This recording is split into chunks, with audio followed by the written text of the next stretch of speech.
Barrack 7 में धोखे और जालसाजी की कहानियों के बाद चर्चा घरेलू हिंसा के अंधेरे और जटिल संसार में प्रवेश करती है, विशेष रूप से धारा 400 के संदर्भ में।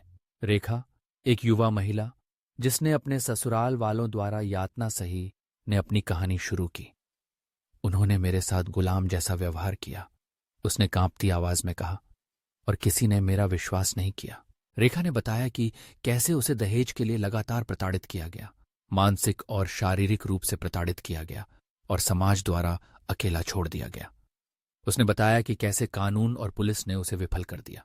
वे कहते हैं कि परिवार पवित्र है, उसने कड़वाहट से कहा, लेकिन वे नहीं जानते कि परिवारों के अंदर कितने राक्षस छिपे हैं। राजेश, एक आदमी जिस पर दहेज उत्पीड़न का आरोप लगाया गया था, ने अपनी रक्षा में बात की। यह एक पारिवारिक विवाद था, उसने अपनी रक्षात्मक आवाज में कहा। उन्होंने सब कुछ बढ़ा चढ़ाकर बताया। राजेश ने बताया कि कैसे उसके परिवार में मामूली झगड़ों को आपराधिक आरोपों में बदल दिया गया। उसने बताया कि कैसे उसे मीडिया और समाज द्वारा दोषी ठहराया गया, बिना उसकी बात सुने। यह सिर्फ पुरुषों के बारे में नहीं है, उसने कहा, यह उन महिलाओं के बारे में भी है जो अपने परिवारों को नष्ट करने के लिए कानून का दुरुपयोग करती हैं। चर्चा धारा 488 पर केंद्रित थी और घरेलू हिंसा की जटिलताओं पर।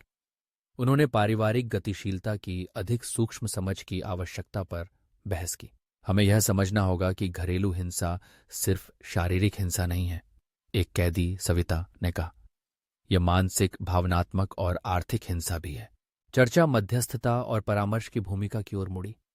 और क्या परिवारों के बीच सुलह संभव है? उन्होंने उन मामलों पर बहस की जहां कानून का दुरुपयोग किया गया था और जहां वास्तविक हिंसा को नजरअंदाज किया गया था। हमें परिवारों को ठीक करने का मौका देना होगा, एक और कैदी अमर ने कहा, लेकिन हमें पीड़ितों की रक्षा भी करनी होगी। एपिसोड एक सवाल के साथ समाप्त हुआ। क्या समाज कभी घरेलू हिंसा के चक्र को तोड़ पाएगा?